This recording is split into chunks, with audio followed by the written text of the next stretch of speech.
Welcome to the show, everybody. My name is Mark Farzetta. This is the Farzy Show, presented by MyBookie, mybookie.ag. Wonderful to have you along for the ride. Sorry I'm late. Dealer time for the live audience. My eyes were bleeding from watching last night's Phillies game. Oh, man, that was a lot of fun, wasn't it? It gave you the false hope of the Bryce Harper home run in the first inning. Like, hey, this is going to be great. And then it wasn't great. It was terrible, actually. And you know what? Ranger Suarez wasn't even god awful or anything like that. Ranger Suarez was actually like, okay. He wasn't all-star Ranger Suarez. He wasn't as Ranger Suarez as Ranger Suarez was in his previous 3-4 starts. He was okay. Not great, but he was okay. Not bad.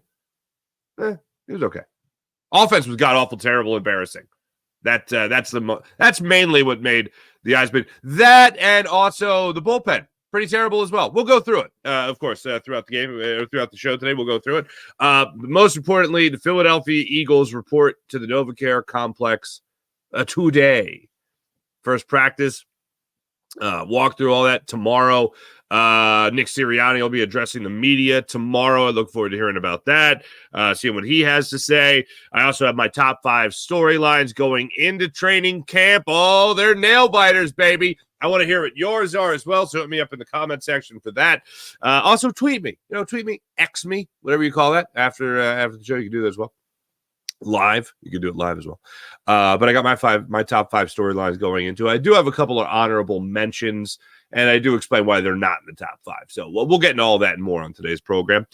Team USA was pretty incredible yesterday. LeBron James scoring the last 11 points for Team USA. Joel Embiid. The idea of Joel Embiid outlet to LeBron James is pretty cool. The idea of the Joel Embiid outlet to Anthony Edwards, that's pretty cool. The idea of Joel Embiid block and then an outlet pass to like Steph Curry, who goes behind the back to Devin Booker. That's kind of cool, too. So that was fun following that game yesterday.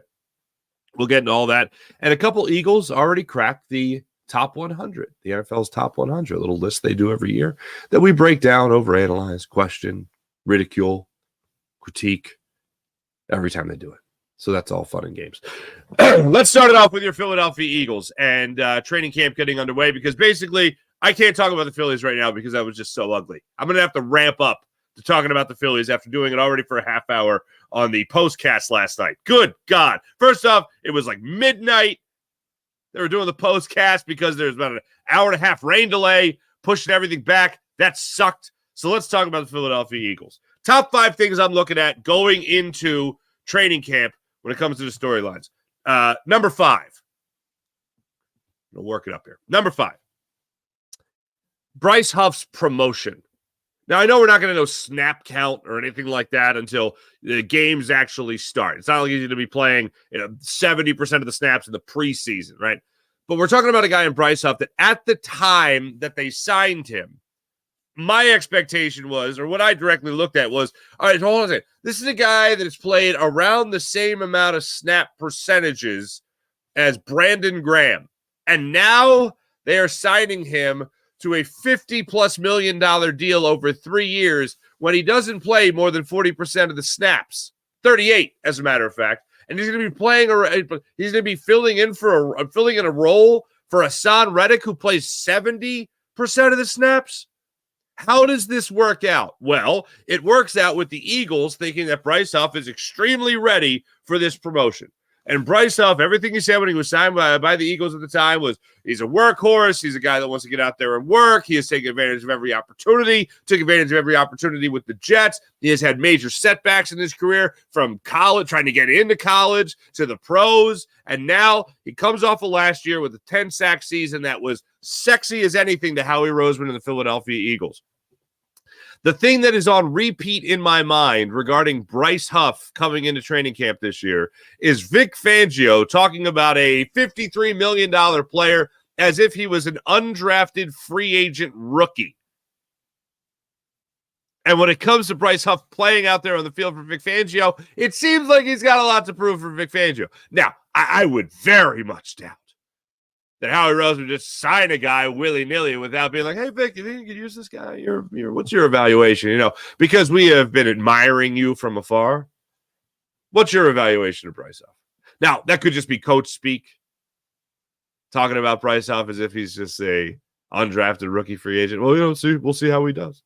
Well, he should do $53 million good on this Eagles defense. So I'm very curious to see how he plays under Vic Fangio, how he develops in this defense, and overall how we track his progression throughout training camp. Whether or not he's going to look like a guy that's going to be out there for 70, 75% of the snaps versus a guy that's out there for 40. So that's what I'm going to be following along with Bryce Huff. I'm very impressed with the year he had last year, the high motor, all that stuff. Can he do it now with the Philadelphia Eagles? Number 4.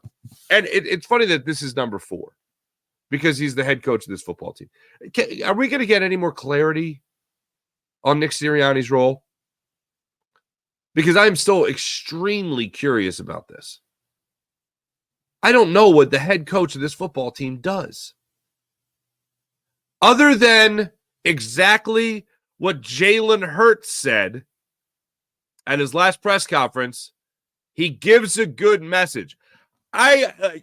Is Nick Sirianni Garrett Stubbs? Is he vibes guy?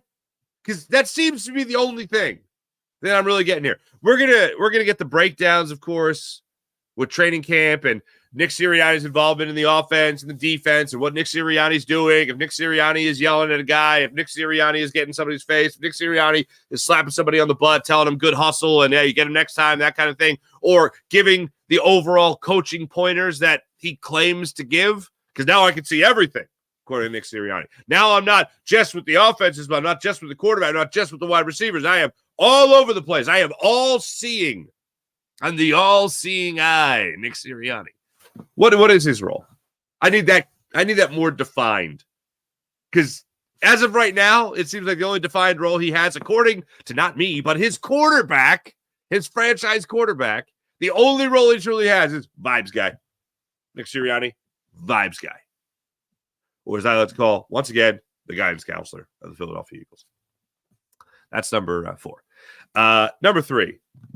Who plays opposite Darius Slay? Starting to hear the murmurs a little bit about potentially Darius Slay. Maybe he's not even going to be the starter. Okay. So you have taken 2 quarterbacks with your first 2 picks in the draft. Quinyon Mitchell in the first round and Cooper DeJean in the second round. I don't see Cooper DeJean's long-term sustained success, if you will, in the NFL to be right now, immediate. I'll say immediate to be at the quarterback position. I think he will develop more as a safety, probably maybe at nickel corner at that spot. But I don't see in any way, shape, or form Cooper DeJean being the starting outside corner opposite Darius Slay. I think it's going to come down to 2 people. I think it's going to come down to Quinyon Mitchell and Keely Ringo. Because one of the things that I absolutely loved hearing from Keely Ringo after after minicamp broke down, and they were addressing the media, was Keely Ringo basically shouting from the rooftops, "Don't forget about me. I played pretty well last year in my limited opportunities. Don't forget about me. And if you want to draft 2 rookies to try to compete with me to take that spot, I'm welcoming the competition." His mindset, attitude, every box was checked in that regard. Talent last year, that was certainly checked. I think right now that starting corner's job belongs to Keely Ringo. I do not see James Bradbury playing for the Philadelphia Eagles. I do not see him playing another game for the Philadelphia Eagles. I know it hasn't happened yet. Howie Roseman always has that kind of late camp wheel and deal move going on. I wouldn't be surprised if it goes down with James Bradbury. I won't be surprised if James Bradbury just ends up getting cut. But I think the starting job opposite Darius Slay comes down to Quinyon Mitchell, and it comes down to Keely Ringo. Those are the 2 real options at that position. Hey, look, if Cooper DeJean is going to prove most of us wrong and actually come out of the gates firing and look like a guy who can absolutely be that starting corner, I'm all here for it. I'm here for it. But to me, one of the biggest storylines going into this training camp session is who's going to be opposite Darius Slay. So that's, for me, number 3. Number 2, if I could do the real cheap thing of like a 1 and a 1A You know, this would be my 1A because I don't even like putting the number 2 on it. But for clarity, number 2, it's Cam Jurgens. Cam Jurgens' development at center. Let's get this out of the way. He's attempting to have a seamless transition for the Philadelphia Eagles between Jason Kelce and himself. He has to be on the same page as his quarterback. His quarterback is learning a new offense that apparently is 95% new. Okay. So Cam Jurgens, as I have said many times throughout this offseason, Cam Jurgens physically stepping foot on the football field, I feel can do a lot of the same things that Jason Kelce can do. The intangibles of getting off the line of scrimmage, holding his blocks, all that stuff. I have a lot of confidence that Cam Jurgens could do it. We physically have seen him do it, not in the regular season. We've seen him do it in the preseason. We knew he could do it in college. All that's great. Do it now at the NFL level with a lot of consistency. That's what I need to see. Physically, I know he can do it. Or I should say, I have a lot of confidence that he can do it. The questions I have are the mental aspects of the game. Is he going to be on the same page with his quarterback? Is that communication going to be there? How is his shifting of protection when it comes to the offensive line? That communication with his quarterback as well. Feeling the pressure. How is that going to go? We're not going to know that. And I hate that we don't know this and we can take our best guess. I would assume with Jeff Stoutland, things are going to go pretty well. But we're not going to know until we see it. And I want to hear from other Eagles offensive linemen. Tyler Steen, of course, looking like he's going to be your starting right guard. And that pretty much was summed up in minicamp. Although I loved his attitude about it, about how, nothing's guaranteed. He's got to keep on fighting. Good, blah, blah, blah. You're a starting right guard. That's great. So I want to follow that storyline of how that progression goes. I want to hear from Jalen Hurts on how Cam Jurgens and how the communication is going between him and Cam Jurgens. Jeff Stoutland, Landon Dickerson. I want to hear how all that's going on with guys that are going to be right next to him at left and right guard. That's what I want to hear throughout training camp. And that's one of the things I'm going to be following the closest. Number 1. As I have said multiple times, there are no excuses for Jalen Hurts this year. The number 1 storyline. And I know throughout the offseason I've been talking about Cam Jurgens, and that being not an excuse by any means, but that could certainly be a bump in the road to start the Eagles season off, the communication between quarterback and center. But what could absolutely derail this whole entire thing is if Jalen Hurts is not getting it. Whatever offense they're trying to run, whatever Kellen Moore is trying to do,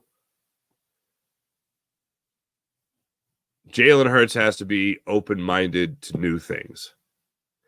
And I would very much doubt that Jalen Hurts would allow Brian Johnson being dismissed to derail his own career. I would doubt that Jalen Hurts would derail his own career because the Eagles did Brian Johnson dirty. Jalen Hurts gets one NFL career. We saw what happened. For all the people that love jumping into Carson Wentz comparison, we saw what happened when one guy couldn't get along and with one franchise anymore in Carson Wentz. Everything got derailed. And his career will never be the same again. Does Jalen Hurts want to go through something like that? Or does he just want to step up and go, all right, this is the new guy. This is the guy who has a ton of experience.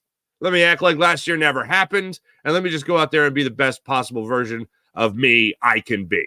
And let's get back to that, MVP status that we've enjoyed so much.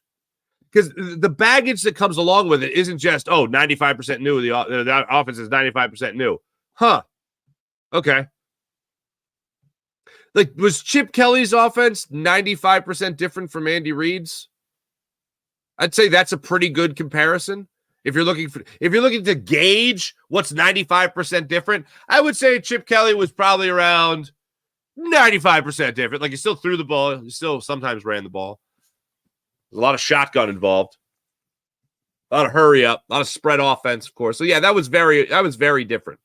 I don't think Kellen Moore is going to be 95%. I don't think Brian Johnson, Nick Sirianni is going to Kellen Moore is going to be Andy Reid to Chip Kelly. So I think that might be slightly exaggerated.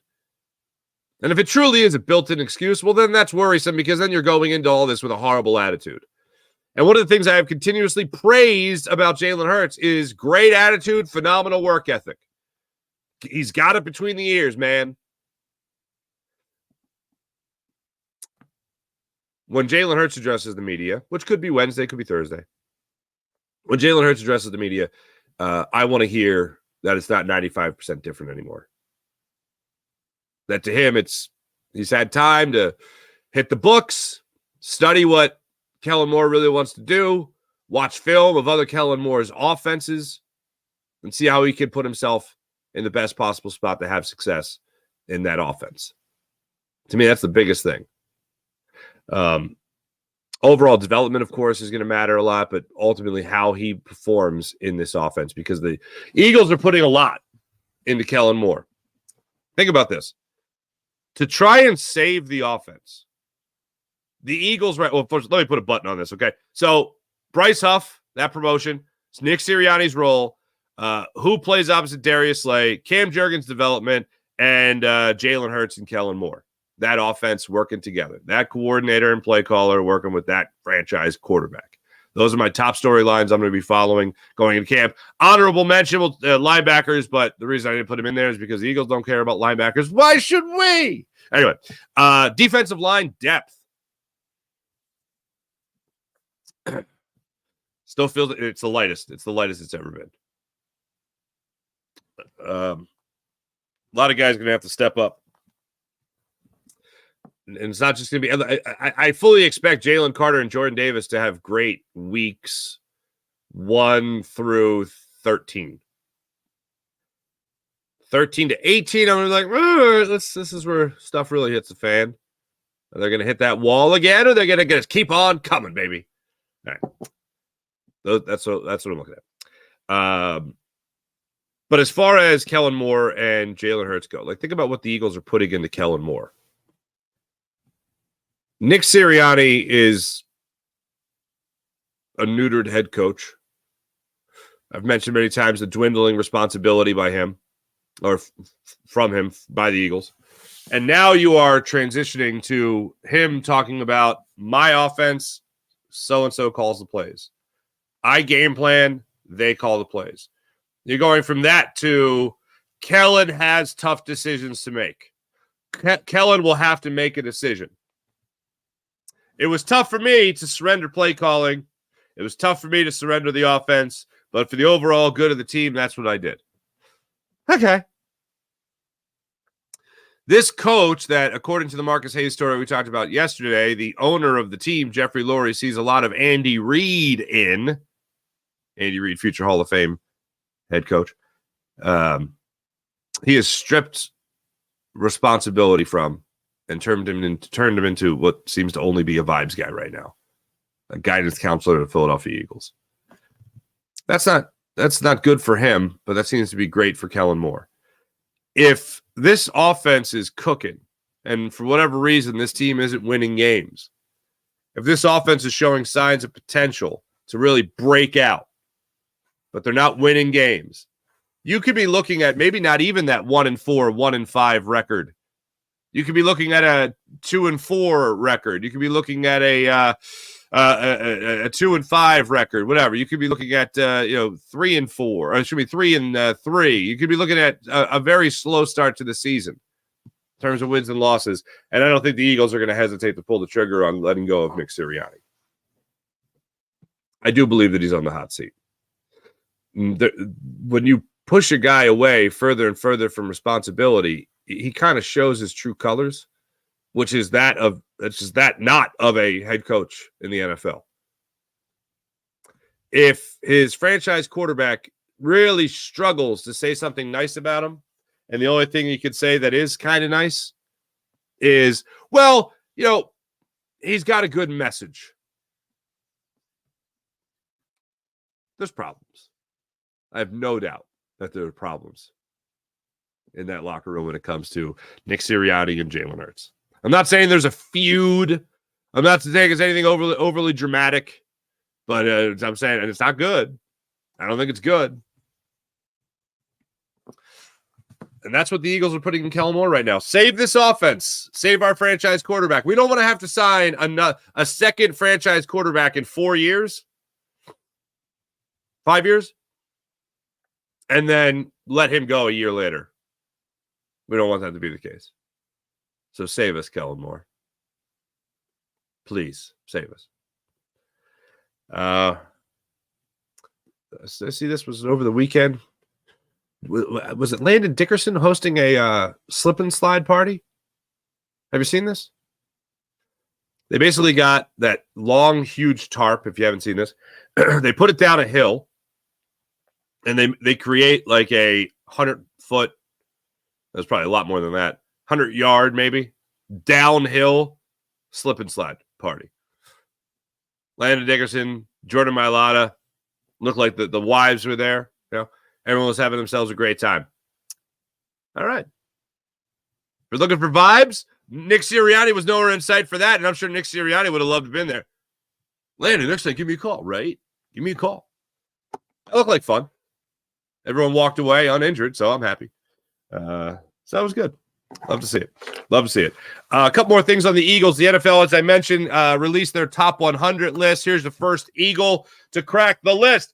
Devontae Smith comes out there ranked at number 90 for your Philadelphia Eagles in the NFL top 100 going into the 2024 season. Bit of a slight, possibly. Bit of a slight. And then how about this? Newly minted Eagle. They still got him in the Giants uniform. What? Coming in at number 86. Last year, he was 31.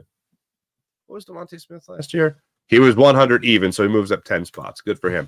But with all the AI, with all the technology, with all the people that have already done the work, NFL, you couldn't have put Saquon Barkley in an Eagles uniform on here, and he drops to 86 from 31. Saquon Barkley, you go play football. You go play football with a chip on your shoulder. NFL top 100 dropping you from 31 to 86. How dare they? Here's the thing with Saquon Barkley. Again, love that he's here in Philadelphia. That's awesome. Love the undeniable. If Giants fans in the season could be like, screw Saquon, nothing good anyway. Be like, oh yeah, your owner's literally talking about losing sleep over not having him. You literally offered the same money, and he was like, except what was the final number? Like 1.5 million. He got 1.5 million to go with the Eagles. Like more, 1.5 million more. So same money. He chose the Eagles. If there's ever a time to have the cameras in the room, that was a good time to have the cameras in the room. Good job. But Saquon Barkley coming to Philadelphia, I normally roll my eyes at this, but I think it's one of the best things said in the offseason. You're not signing a running back, you're signing a weapon. Now, I know a lot of people, of course you're going to say that now that he gave him money finally, right? It's the truth. And I think one of the easiest things for Jalen Hurts to make a improvement on is to take the single. If you have Saquon Barkley open at the line of scrimmage and you look downfield and it's even, and somebody's just even tightly covered, not even blanketed, but just tightly covered, you don't have to take the risk on a 1st and 10. You could simply dink, little single, little slap hit, a ground ball with eyes to Saquon Barkley, and he could be the home run hitter for you. You can put the ball in his hands and he can create that big play. Throughout the season last year, we saw a lot of mistakes from Jalen Hurts when it came to not just taking the easy play, taking what the defense gives you. Instead of just going for the big play, instead of attempting to go through all your progressions, which sometimes seemed to be a struggle last year, You have a playmaker right there at the line of scrimmage waiting for the football. Put it in his hands. You're going to have plenty of opportunities. Like, Jalen Hurts is still a really good quarterback. He's going to have plenty of opportunities for the big plays. He's going to have plenty of opportunities for the 30, 40-yard touchdown pass to Devontae Smith or to A.J. Brown. He's going to have plenty of opportunities for that. Dallas Goedert, 15 yards across the middle, whatever. Plenty of opportunities for that. To cut down on turnovers, you got to stop forcing the issue. And I think one of the best ways to do that is to have a playmaking running back right there at the disposal of Jalen Hurts and a offensive coordinator that is going to want to get Saquon Barkley involved. Oh, Saquon Barkley is part of this offense. Yeah, I think I'll use him. You could use everybody. And if Jalen Hurts has shown anything that's been pretty consistent, even when he fell off the chart of the MVP voting last year, as the whole team fell off the face of the earth last year, if Jalen has shown anything, it's that he can spread the love around. You have seen 1,000-yard receiving seasons from Devontae Smith and A.J. Brown. You've seen 1,000-yard rushing seasons from DeAndre Swift and Miles Sanders. Like, you have seen offensive weapons get theirs. The ball has been spread around quite well. Now do that with Saquon Barkley. Sure, Saquon hasn't had the receiving numbers from his rookie year since, but he's still capable of doing it. Give him that opportunity here in Philadelphia to help out the quarterback, and this whole offense can change. I mean, just putting Saquon Barkley in the offense last year with the idea it put in Jalen Hurts' head, hey, throw to your running back. He's right there. You see the guy wide open at the line of scrimmage, and it's first down? Just dump it down to him. That is, of course, if the Eagles aren't just doing the thing that they should be doing with Saquon Barkley anyway, which is, running the football. But for me, I don't think they brought Saquon in here to be that running back. I think they brought him in here to be that weapon. And if you want a safety valve at the line of scrimmage to help you out and not force plays, that's a pretty damn good running back to have. Pretty good weapon to have at the line of scrimmage waiting for that football. So I'll be crossing my fingers that they know how to use them and use them really well. Not just against the Giants, but all season long. I'll be crossing my fingers for that. Again, love to hear your storylines that you're going to be following going into training camp for the Eagles. Hit me up in the comment section with those. Should I talk about baseball now? I really don't want to talk about baseball now. I unfortunately pretty much used everything I wanted to say about Team USA in the Open. But it is cool to see Joel Embiid coming up with big plays, outlets. 15 points, by the way, yesterday. As a guy who not too long ago was like, well, is he even going to start anymore? No, he's starting. He's playing well. They played the Germans yesterday, and they won. Germany had a nice little run in them, and then LeBron James was like, joke's on you, Germany. Took over, final 11 points of the game. Big rebounds, big dunks, big shots, just LeBron being LeBron. It's pretty spectacular. And I think it's cool that he is going to be the flag bearer. I mean, you're talking about one of the most recognizable stars in the world. Going out there and doing his thing. So, yeah, I think that's pretty awesome that he's going to be a flag bearer.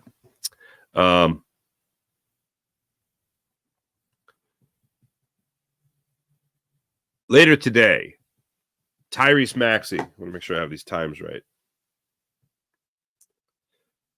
Later today, Tyrese Maxey will address the media at 11 o'clock. Paul George will address the media at 1 o'clock. A couple things on the Sixers.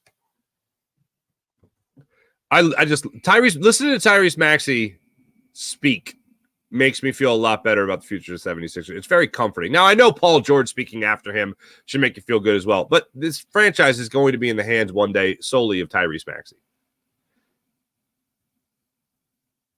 No matter what the case is with the Sixers, he makes me feel better about the situation. So I look forward to hearing him talk. And then Paul George said on his podcast yesterday, he's already feeling like Philly's home. Oh, keep talking. Keep talking. I hope you get to a pandering level, that of Bryce Harper. There's more, all the pandering, please. So look forward to hearing what they have to say again, 11 o'clock and 1 o'clock today. So look forward to hearing those gentlemen address the media. That'll be good. 11 o'clock and 1 o'clock. Excuse me. Maxey, then Paul George. There's another story surrounding the Sixers that I haven't talked about yet. It came out over the weekend that the state of New Jersey is trying to recruit the Sixers to South Jersey. Instead of building the arena in downtown Philadelphia, they're inviting the Sixers to play in South Jersey. Sixers practice facility is already there. New Jersey is no stranger to hosting teams that don't represent them. Giants, Jets. We get it. San Francisco 49ers don't play in San Francisco. They play in Santa Clara. Of course, it's still the same state. Yeah. Not happening. Not happening. Saw New Jersey Governor Phil Murphy talking about it. Said, yeah, why not? We see that they're having some issue there in Philadelphia. Why not open the door? Sixers already did it with the practice facility, so I know it's plausible. Some people could buy this. To me, the owners of the 76ers understand that that would piss off a lot of Philadelphians in terms of moving to Camden. I thought strong move, 76ers and 76th place. You want to have some sort of leverage in negotiating? Well, then you need someone else to desire to give you what you want. All right, Philadelphia, you don't want to do it? Well, we can just go to Jersey. We can just go to Jersey. Logistically speaking, I think a lot of Philadelphians would love it, actually, because then they don't have to worry about getting in and out of Center City. All they have to worry about is crossing the bridge, which a lot of them are doing anyway. For me, I have been pro Center City Stadium forever. My question isn't whether or not it's a good idea to have a Center City Stadium.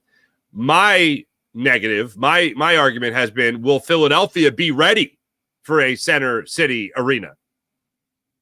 Will they be ready for it? Crime, public transportation. Will Philadelphia be ready for it in what is it going to be now? Like 7 years? It was originally 9. Now it's going to be 7, maybe 8.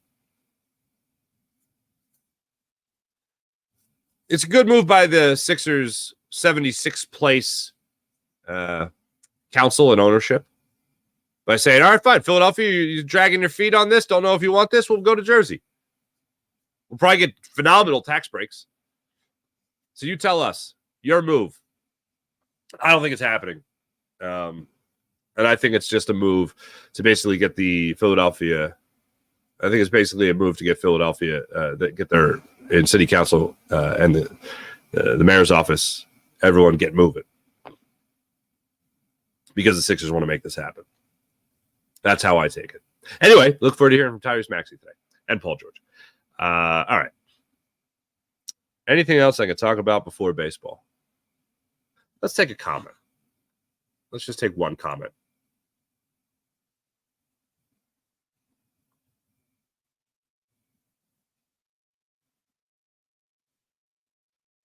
What the heck is going on here?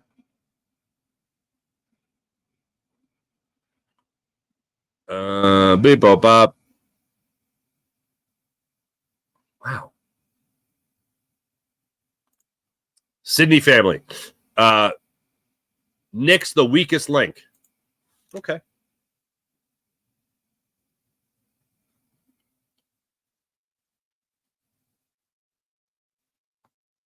All right, let's talk about baseball. Your Philadelphia Phillies lost 7-2 yesterday to the Minnesota Twins. It was a late game after the rain delay. Excuse me. I didn't get done the postcast until like midnight, and I don't know if it was just because it was so late it felt like the game was dragging, or it was the fact that the Phillies at one point in the game went 1 for 27. Yeah, you heard me. Phillies went 1 for 27 after the first inning. Bryson Stott got a hit. Trey Turner got a walk. Alec Boehm reached on an error in the 9th inning. and got into scoring position. In the ninth inning with 2 outs, Alec Boehm was awarded second base on an overthrow. Ball went into the Phillies dugout. So Alec Boehm was awarded second base. 2 outs in the ninth inning. That means you went 8 innings, 8 2/3 innings, without a runner in scoring position. Alec Boehm was the first runner in scoring position for the Phillies. JT Realmuto flew out to right field, and so the Phillies were 0 for 1. Phillies had 4 hits in yesterday's ballgame. It started with Trey Turner getting a bloop single with 1 out in the first inning, Bryce Harper following and hitting a 424-foot blast down the right field line into a kid's playing area where they're playing like Bago or cornhole. And the other thing, they had the giant Connect 4 going on. It looked like a lot of fun until kids started scrambling for a baseball. And the Phillies were up 2-0. And then Ranger Suarez came out. And Ranger Suarez looked pretty good. And then he didn't. First 2 innings, he threw 23 pitches. Third inning, he threw 23 pitches. First 2 innings, 23 pitches. Third inning, 23 pitches. But he looked pretty good for the most part. Then ran into some trouble there in the fifth inning. Sixth inning, the short leash on him. They took him out at 79 pitches. His pitch limit in the game was going to be 80 pitches. First start in 10 days. First start since the All-Star break. First start since he had the back spasms. They took him out. 5 1/3, 3 runs, 7 hits. Not great. But overall, he looked better. He looked like he wanted to stay in the ball game. The Phillies looked like they had their mind made up. Like, no, dude, this is it. You're just coming back from injury. You're making your first start in a while. You're going to pump the brakes, and we're going to take you out of the game. Ryan Kerkering came in the game somehow, despite runners all over the place. They got out of that inning without any more damage done. Then Sir Anthony Dominguez gave up a home run. Then the other guy came in. It was bad. It wasn't good. It was bad. The bullpen left a lot to be desired. Junior Marte, that's the name I'm blanking on. Junior Marte came in, couldn't find the strike zone, threw 36 pitches.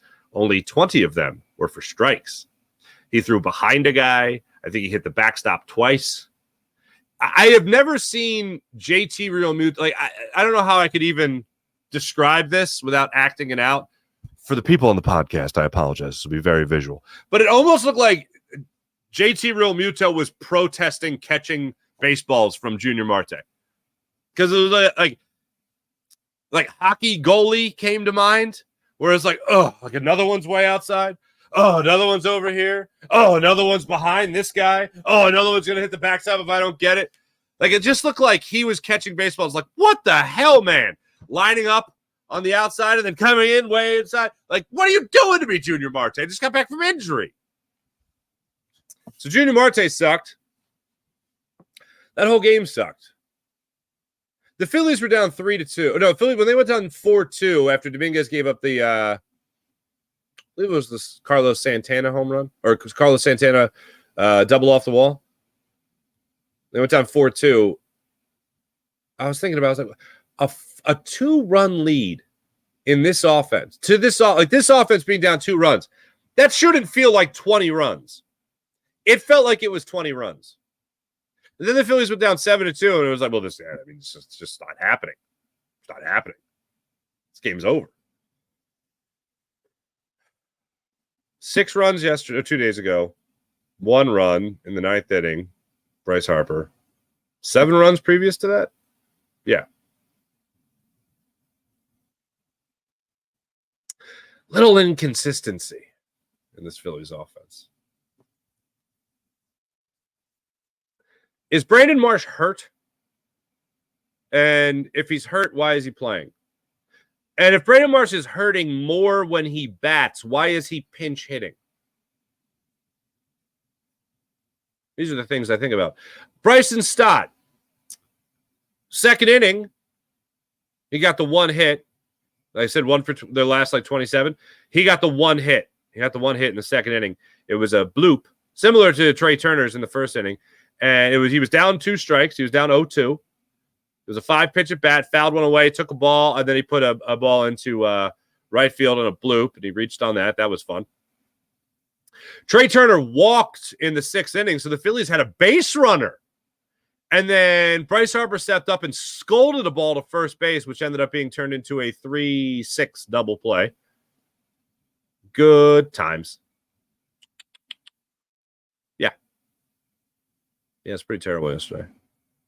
Weston Wilson in left field, just flat out, from the way I saw it, missed a baseball. That wasn't fun. Yeah, I'm a little confused with the way the Phillies are going about this in the second half of the season. And as I've said many times, it doesn't get easier. You face the Pirates. That should have been a series win. It wasn't. You're facing the Twins now, a good baseball team. You start out with a 2-0 lead, and then you blow it. After this, you're going to have the Guardians.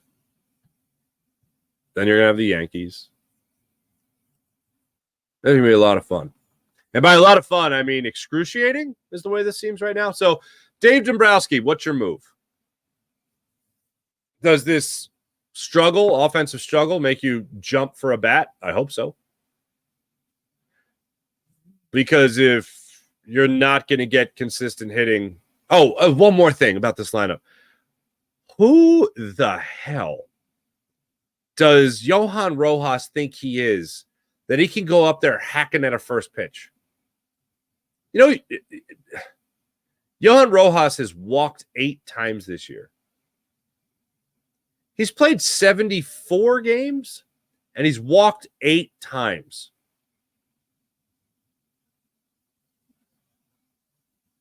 You would think maybe it'd work an at-bat. Let the pitcher help you out a little bit as opposed to helping out the pitcher. But no, not happening. Yesterday was excruciating. Both the wait and then what we waited for, which was a crappy baseball game. Cool. Hey, let me tell you about my bookie. Zach Wheeler on the hill today, by the way. 7:40 start time, hopefully. Let me tell you about the incredible people at MyBookie. MyBookie.ag. Download the MyBookie app to your phone, create an account, use promo code FARZI, get up to $1,000 redeemable cash bonus at MyBookie. MyBookie.ag. Want to bet on the Phillies? You can bet on the Phillies. Want to bet against the Phillies? You can bet against the Phillies. Also, the big games going on overseas in Petty. MyBookie. MyBookie.ag. Download the MyBookie app, create an account, use promo code FARZI, get up to $1,000 redeemable cash bonus at MyBookie. MyBookie.ag. How about this? When the Phillies get back in town, or maybe you're out in Minnesota, you want to go to a game, download the Game Time app to your phone, create an account, use promo code FARZI, and get $20 off your first purchase. You want to buy tickets to a Phillies game? You want to buy tickets in general? Concert, comedy show, big event, whatever it might be that you're into, Game Time app. Download the Game Time app, create an account, use promo code FARZI, get $20 off your first purchase. And how about this? Here's the things I love about the Game Time app. You can view your seat before you buy it, so you know exactly what you're getting on the Game Time app. They have last-minute ticket deals, flash ticket deals. They even have ticket deals for an hour after the event starts. So you know what that means? That means if you find a concert or a comedy show you want to go to, you might miss the opening act, you might miss the middle, but you'll see the headliner at a great discounted rate, all courtesy of the Game Time app. And also, let's not forget about the Game Time guarantee. If you find tickets in the same section in a row for less money elsewhere, the Game Time app will get you back at 110% of the difference. That's right, they'll credit your account 110% of the difference. So download the Game Time app, create an account, use promo code FARZI, get $20 off your first purchase on the Game Time app. Terms apply. Take the guesswork out of buying tickets with the Game Time app. How about PHL Sports Station, Philadelphia Sports Station, enhancing your Philadelphia sports fan experience across all social media and blogs? That's PHLSportsNation.com. How about Sky Motorcars? SkyMotorcars.com. See Brett's amazing inventory at SkyMotorcars.com. Let's get into the chat check. Buddy Christ, what's happening? Nice to see you. Have a healthy and happy Tuesday, everyone. Thank you, Buddy Christ. Sean Kilray, what's going on? April. Good morning, April. IBH, good morning. Jason A, good morning, all. Happy training camp day. Let's go. Jason A, very worried about this season because if the turmoil isn't fixed, what should we expect?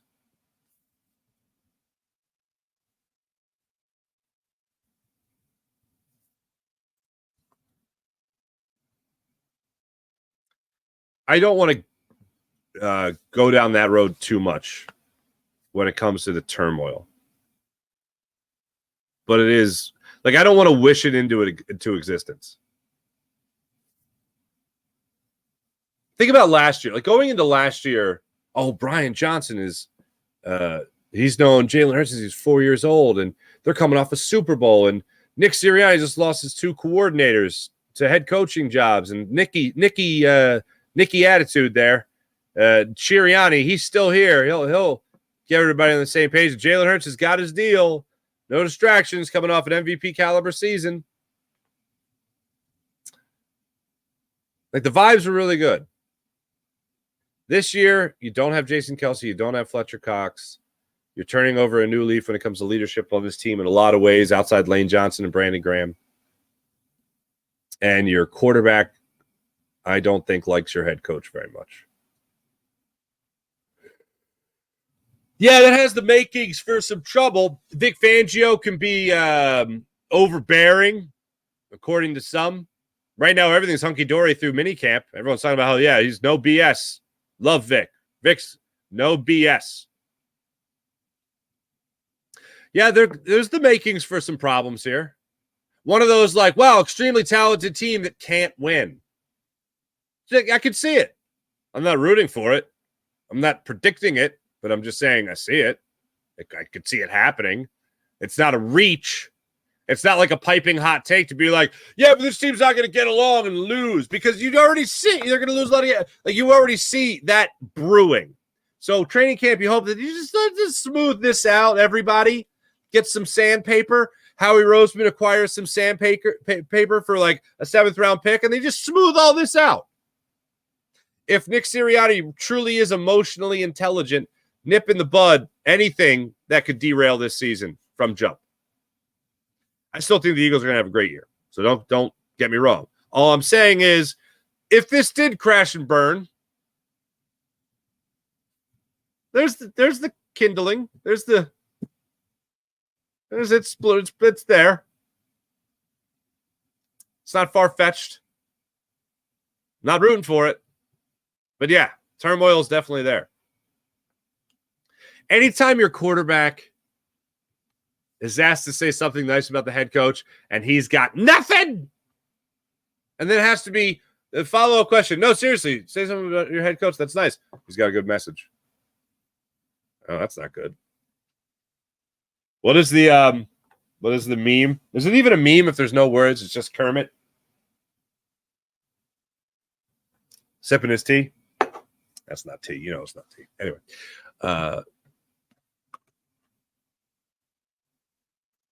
Sean Gillespie, good morning.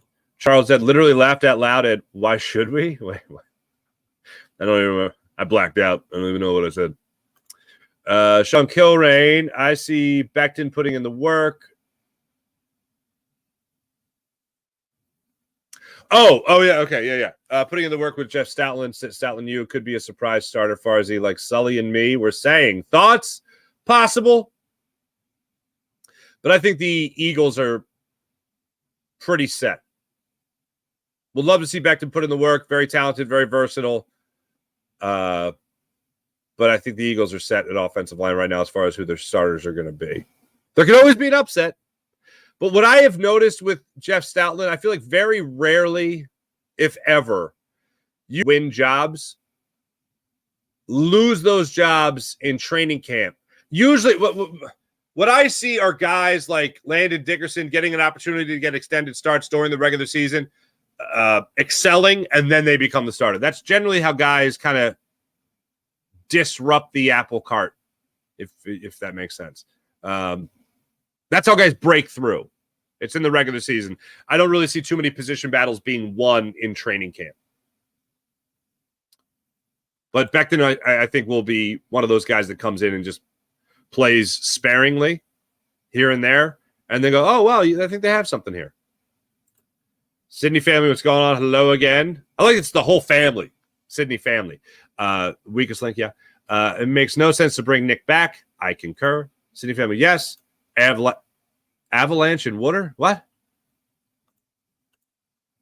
If I see Smith block again, help me. Excuse me. Sean Gillespie, what did Sirianni do to earn his original offensive coordinator job? I will enthusiastically make coffee and cheer for half of Sirianni's salary.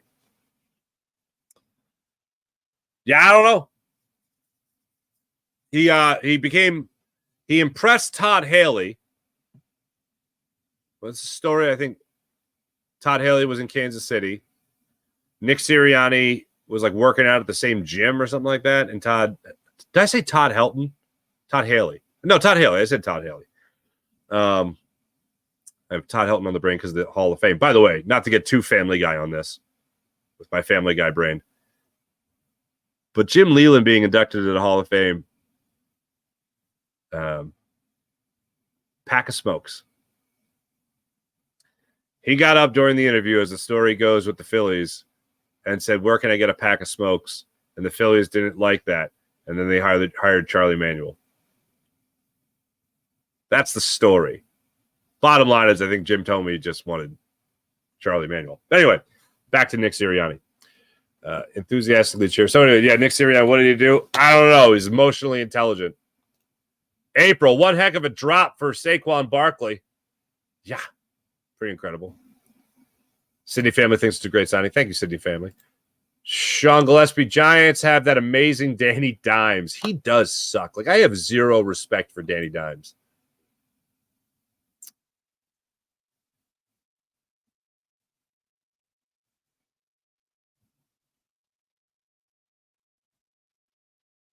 What is happening? 8:56 p.m. Tuesday, Sydney. What?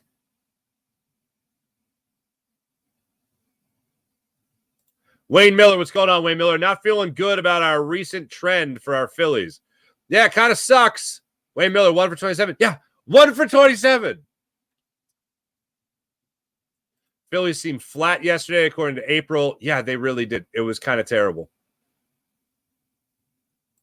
They say love cornhole, laugh out loud. There you go. Who do we have here? Oh, coming by way of X. Jason Henry. Phillies play kind of similar to the Eagles. Great start. Big win, Kansas City, Buffalo. Then Phillies, great start. Sweep the Dodgers. Then terrible. Yep. Although I do like this Phillies team finishing strong.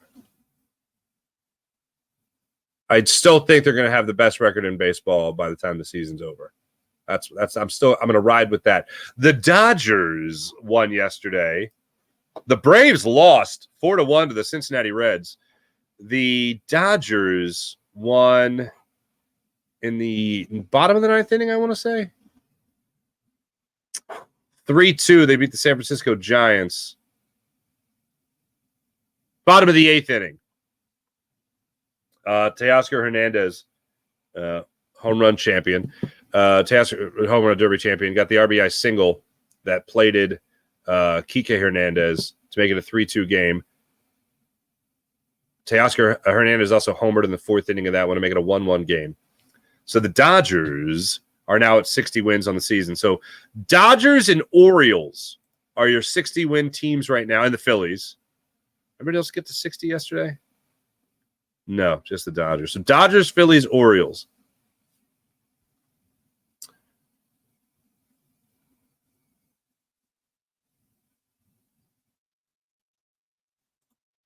Sean Kilrain, I want Randy Arozarena from Tampa. Make it happen, Dombrowski. Yeah, you've asked about him before. I do like him. Where are the buttons? There are the buttons. Tampa, even 50-50 on the season. Beep up. Where are we at here? Randy Arozarena. Oh, they had a 4-game series with the Yankees. They split. The Yankees are just a hilarious team right now. Randy Arozarena has played in 97 games so far this season of the 50 that they've had out there. Struggling. 211 batting average, 313 on base percentage. Change the scenery, though, you never know. He's got 15 homers on the season. 29 years old. It feels like Randy Arozarena has been around for like 20 years. Sean, I know you've highlighted his postseason batting. He's a 336 postseason hitter. 11 home runs in 33 games played in the postseason. Wouldn't mind it. Wouldn't mind it. And the Guardians are superheroes. That's funny. Got to get Crochet, Miller, Rooker, Roberts. We need to go big. Thank you, CZ. Farzy, it worries me. This is worse drama than T.O. Really? For the Eagles, I don't think anything will overtop T.O. in my lifetime. But it is interesting where it's clear that there is disdain between the quarterback and the head coach. Charles did 80 grit sandpaper. There you go. Jay say you like the Kermit? You're welcome. Oh, Charles dead. Thank you very much. I didn't mention linebacker because they don't care about the linebacker position. Why should we? Thank you. Are your coworkers? Hi, coworkers. Glad I can make you laugh out loud at work. Jason A., do you think the Eagles will get an extension done with Milton Williams, or do you think he's holding off for a bigger payday elsewhere? If he's going to get a payday, it's probably going to be, well, he's really got to put up, and I hope that he does. Big D, Farzy, are you excited about training camp? Hell yeah, man. Thank you, Big D. For those that didn't hear it earlier, here they are one more time. My top 5 training camp stories. Storylines, Bryce Huff's promotion, how he handles it here with the Eagles, Nick Sirianni's role with the team, what really does he do here, the guidance counselor of the Philadelphia Eagles, who starts opposite Darius Slay on the defense, Cam Jurgens' development, and Jalen Hurts and Kellen Moore getting on the same page.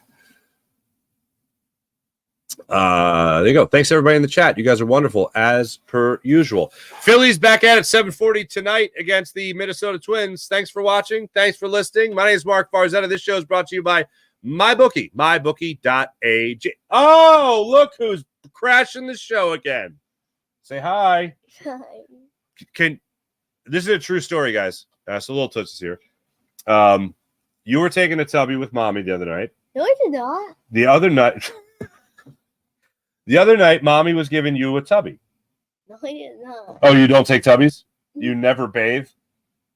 Yeah, put that on the record. Thanks. No. Last night. Not last night. The other night, a couple nights ago. And you were chanting something. You were spelling something. Wait, what? Was it E-A-G-L-E-S?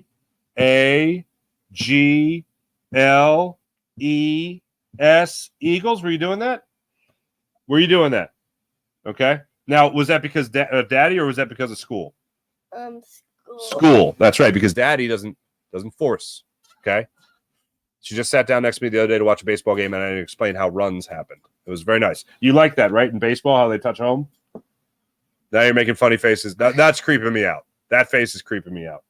That one's a little weirder. Okay. It's the first day of training camp, so the Eagles are showing up to work today. Can you do another Eagles chant? Can you do it on cue? What? Can you do an Eagles chant for the people? Big Eagles? Yeah, the Eagles chant that you do, that you learned at school and not from your father. What? E-S. Okay, we're a little nervous. No, I can do it. Okay, you can do it? All right. You want to do one together? G-S. G-S. What are you spelling? Hey, how are you to spell it with me? Okay, I was offering. Ready? E-A-G-L-E-S. Eagles. There you go. There you go, hon. Very good. All right. Daddy, you can come up. Yes, I'll be right up. Anyway, thanks for watching. Thanks for listening. Have a great day. Say, have a great day. Hey, whoa. Have a great day. Have a great day. Why do you have two of them? Because I have this mouse over here for this computer, and this mouse over here for this computer. No, that.